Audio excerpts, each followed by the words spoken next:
Afternoon, everyone. Great to see you. Thanks so much for joining. As Sydney said, this is our spring Perkins Technical Assistance meeting.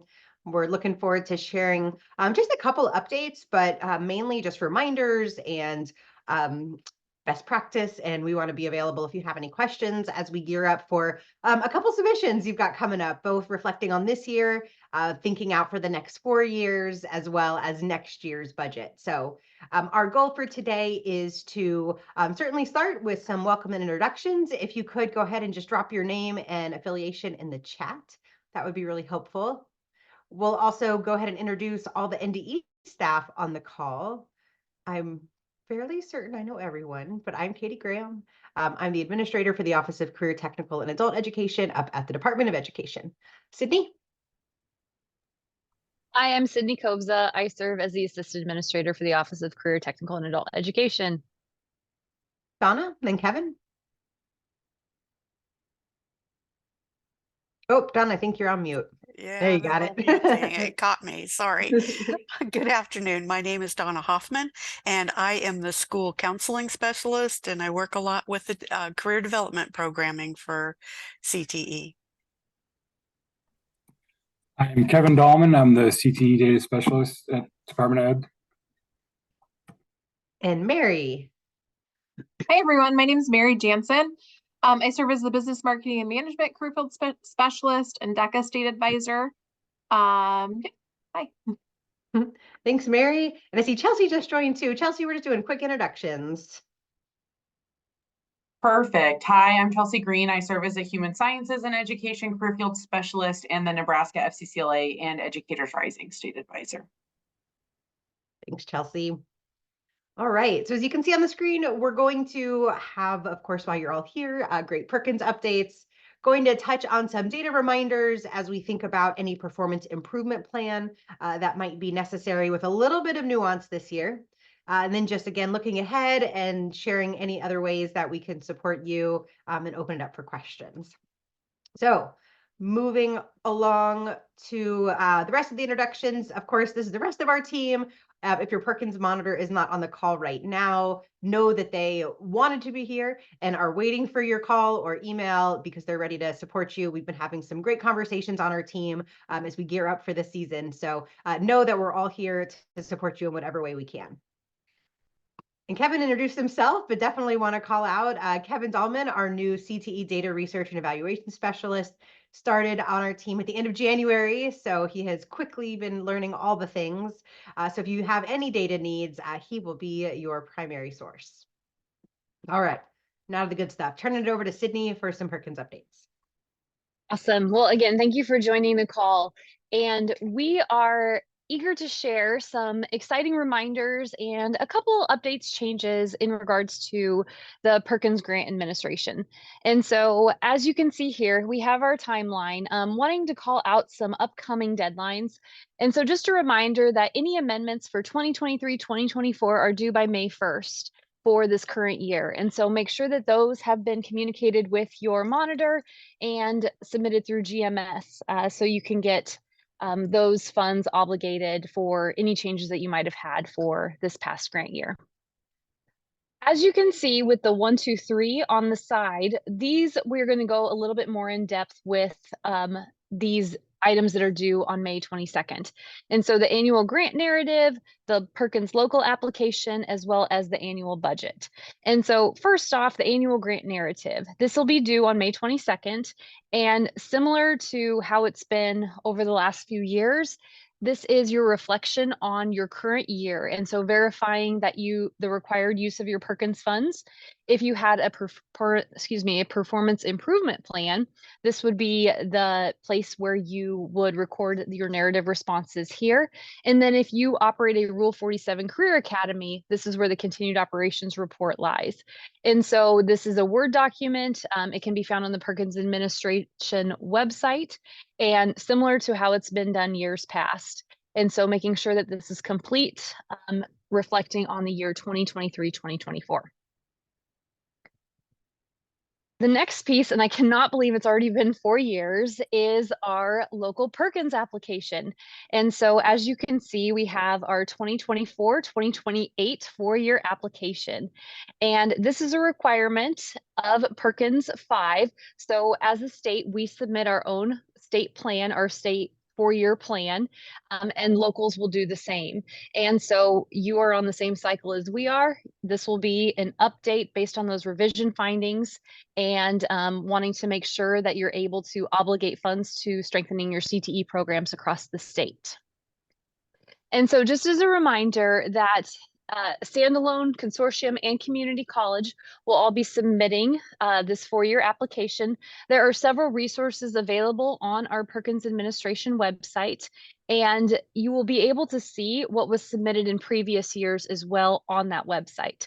And so one piece that I really want to highlight is that only the needs identified as a result of the revision process as you update your application will be available for you to use Perkins funds towards. And so it's really important to think about those findings. If other programs emerged, if different CTE areas are wanting to be expanded or developed, that's clearly articulated in your application as an update.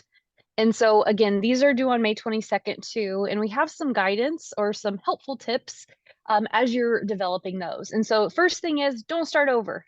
Take a look at what you've submitted in the past 4 years and think about where you are at from your current state to your desired state in that 4-year application.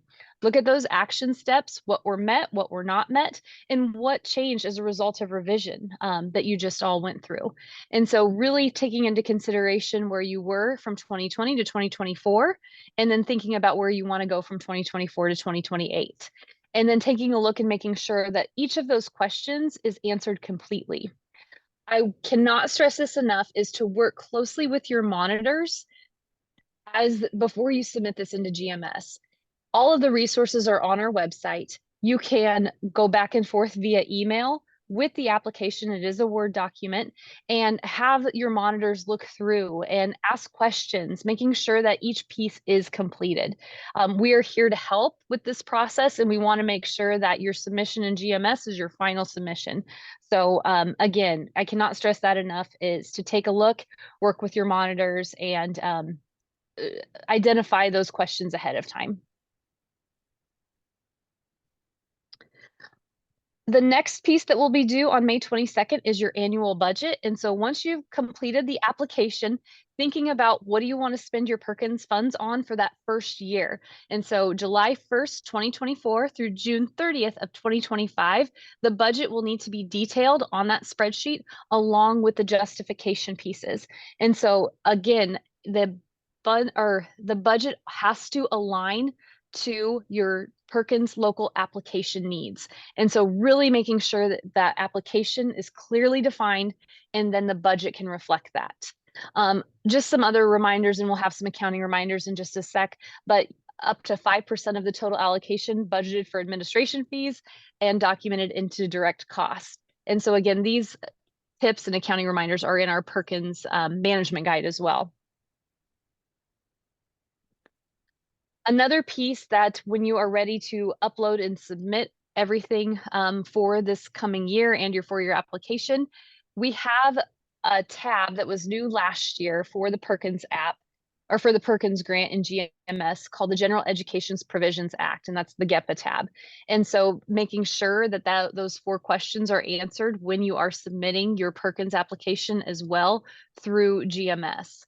You can go back and look at how those responses were answered this year, but really making sure that those questions are complete so that we don't have to send anything back through the GMS system as well. Another reminder is that changed from last year is getting the pre-approval for capital assets, and that has to go through a form signed by your administration. And that is outlined in our Perkins management guide. There is also guidance in GMS to help with that process, because there's a separate tab within the budget for these capital asset pieces. And so really wanting to make sure that those processes are all in place before everybody hits that final submit button. And so again, the instructions can be found in GMS or our Perkins management guide. Again, with accounting reminders, and this may also bleed into some of the closeout pieces, but making sure time and effort is completely documented, making sure expenditures are pre-approved, working with your monitors on that, just asking questions and making sure you get that pre-approval, either documented via email or through GMS is perfect. And then purchasing documentation must be dated prior to the end of the grant period, which is June 30th.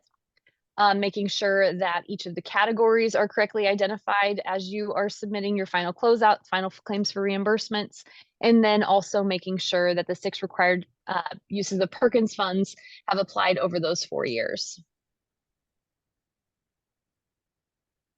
And we do this reminder every P-TAM meeting, but the working meals, this has to be pre-approved.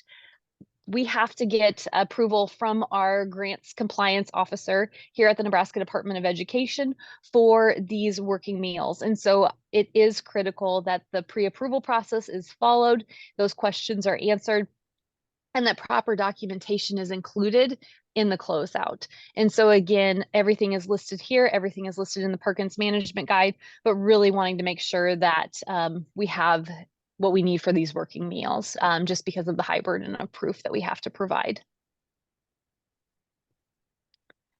And I know I've talked about this beautiful, wonderful management guidebook. We have it available on our website. It is updated each year to address any changes, any questions that come up. The list of non-allowables and allowable expenses are in here, as well as information around the capital assets change, around the GEPA change, and anything regarding the Perkins grant process. And so I cannot stress relying on this enough. Also, just wanting to include the importance of connecting with your monitor. It's been awesome being able to yell over the cubicle walls, over asking questions of each other, making sure that we know what's approvable, what's industry grade, all of those pieces. But they're the person that can get the answers for you if you have questions. We also have some great resources on our website, including that management guide. But the best resource I would stress to the max at the very bottom of this slide is Terry Slope, who is our Perkins grant manager and just Perkins guru extraordinaire. And so if you have any questions, she's wonderful to work with. She's a phone call or an email away if you can't get a hold of your monitor. And I'll turn it back over to Katie to discuss some of the data pieces of the Perkins grant. All right. Where do you get So for the data piece, your main obligation within the annual grant narrative is to evaluate, review your performance relative to our state targets. If your performance isn't within 90% of that target, we're required to complete and implement a performance improvement plan. And this isn't new. We have our targets. You'll see here targets from last year, targets for this year, and then we have proposed targets that we are still waiting on approval for next year. All right, here's a pop quiz question. Feel free to unmute and say. When you are sitting down this year to write your annual grant narrative, what data year are you reflecting on? Call it out. Go for it. Man, this is more fun in person. I think you're randomly calling someone. Oh, that would be horrifying. Okay, so we always, of course, have to rely on previous year's data when we're doing the reflection, as data typically aren't finalized for the current data year by the time you're writing this narrative. So when you sit down to write your annual grant narrative this year, you are going to be reviewing 22-23 data. One nuance that I sort of hinted at in the introductions is that for the current year, we adjusted our performance targets, as you can see here on the slide. And happy to explain the methodology changes. We had more accurate real student data to use to make these projections. So we went through the public input process. this time last year, as you can see, proposed this to the U.S. Department of Education, which they approved them. So, and we've had communication out about this, just wanted to kind of put it in the context of what it means for you. So for this year, 23-24, you can see the original performance targets and then the updated performance targets. Okay, so what does this mean for you? So for this year, you will be held accountable to the updated performance targets, not the previous performance targets. But when you are reflecting in your annual grant narrative, you're going to have to take into consideration these updated targets, which you typically don't have to do as you're reviewing previous year's data. And that's because those targets changed.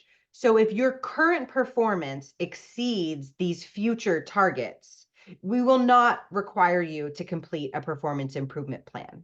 We're going to go through an example in just a second. Just as a reminder, with performance improvement plans, this is also a process that has not changed. For any indicator that's missed, you identify the different subpopulations for the data we provide that missed the target, try to identify strategies to address it, identify timeline, people responsible for those actions, and you submit that in your annual grant narrative. So let's say we were doing this. So we were about to write our annual grant narrative for the state, the whole state. We would look at our report card, and all of these are available for LEAs on our website, which we'll show you in a second. We would quickly scan our statewide performance, and then we would compare that to the goals, identify which of our targets weren't within 90% of the goals. And you can see we highlighted those 3 targets, or 3 indicators, 2S1, 2S2, and 2S3. So we missed all of those. So again, reflecting on last year's data, we missed the targets, which is a bummer. But because we updated our targets, we would now look and have to compare that to the current 23-24 targets. And if we do that, we can see that even though we missed the targets last year, the performance exceeds our targets for this year, which means we do not need to write a PIP. Any questions on that?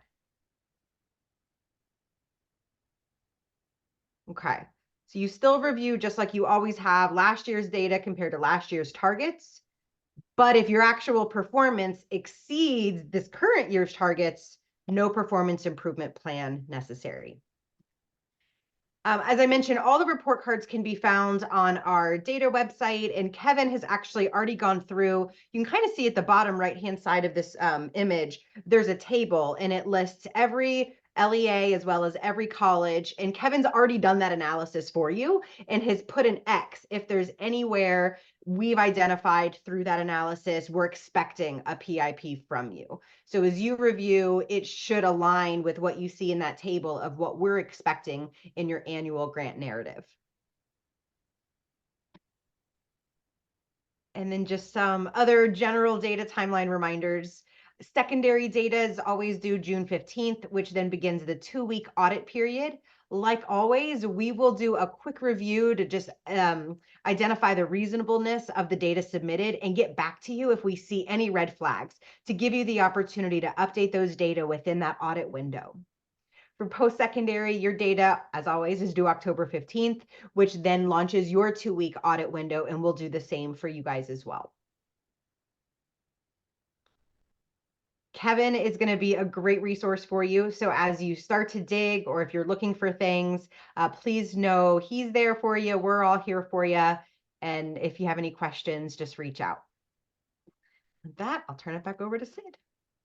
Awesome, thank you. And so looking ahead, we really wanted to share reminders that we are currently in the implementation phase of the state model programs of study that were adopted in 2021 or 2022. And again, just making sure that as you are thinking about your data, making sure that you have the correct course codes. If there's been anything updated within these new state model programs of study, just ensuring that you're using the correct course codes and anything data reporting that way. These state model programs of study also include a lot of what I was trying to say data and Katie in the same word, and so I made up a new word. That's kind of fun. A lot of the data that Katie was referring to, as you have questions around like concentrators, participants, and those pieces, those are all outlined in these guides as well. And so for your CTE educators, for your school counselors, for your administrators, again, kind of a quick snapshot of what Nebraska CTE is, and providing some helpful guidance in those areas. We are excited for this summer's professional development events, and we have the Nebraska Career Education Conference, which I'll talk a little bit more in just a bit, but we also have some other opportunities. We are going to be conducting the Jumpstart Teacher Training, working with our educators on career ed permits, as well as folks from the Transition to Teaching program, and providing an opportunity for them to get some experience writing lessons, getting prepared for those first few days of school as they start their teaching careers.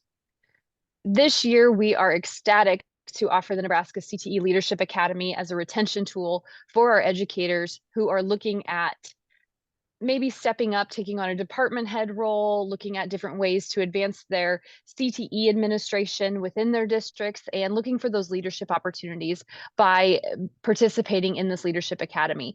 We had over 70 recommendations for this academy, and we are almost at the max capacity for this event. We are extremely excited to host it in Lincoln on July 29th through the 31st. We have some amazing facilitators from UNL that will be leading these aspiring leaders through this process. So again, these educators had to have at least served 5 years in their district, and they had to answer questions based on how they want to advance leadership in their CTE career field areas. So really excited for that. We are also going to be hosting some technical skills workshop as opportunities for educators to upskill their technical skills in the manufacturing and ag, food, and natural resources career field areas. So excited to offer those and partner with our amazing community colleges on those workshops as well. Finally, we have some amazing career development resources that Donna Hoffman has led, and these are available for you to use. A lot of them are turnkey. Donna can provide some guidance and answer questions if you have any, but we have some career development courses, we have some supplemental materials, and then we have some resources for parents and families too. And we are thrilled to be hosting the 50th annual NCE conference this summer in Kearney, June 3rd through the 5th at Eunice Conference Center South. We have a jam-packed agenda filled with amazing keynote speakers, general session speakers, as well as some featured speakers looking at offering anything from career and content specific sessions to cross-field sections to administration sessions, and looking at teacher wellness retention sessions. We have a session focused on providing legal overviews for our CTSO state advisors, and just really looking forward to celebrating 50 years, honoring the tradition of NCE. We're doing some fun things with some historical pieces we've found, and then really thinking about where we've gone as Nebraska CTE and how we are impacting the economy of our state. So really excited for this event, excited for all the celebrations that we have. And again, hopefully folks are registered. If not, get registered, and registration's open. So everything is on the NCE conference website. All right. And then one last save the date. This is actually our last P-TAM meeting. We are retiring the P-TAM as we now have another CTE grant that we administer, which we're so thrilled to do with the state funds. So new name, say great info. We are now going to have the CTE grant administration meeting, which will be inclusive of both Perkins and the state CTE grant moving forward. So just like it has been for the past several years, we'll have 2 repeat sessions on October 18th, one at 9 and one at 1. We'll have registration information posted on our grant admin site in the near future.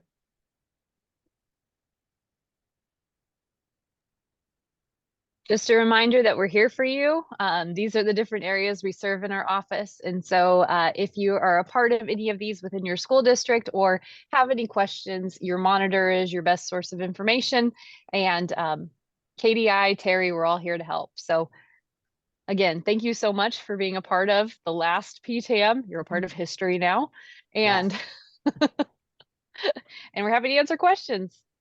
Yeah, we'll just open it up if anybody has any questions. Also happy to answer any questions about the state grant with what we know, if you have any questions on that front.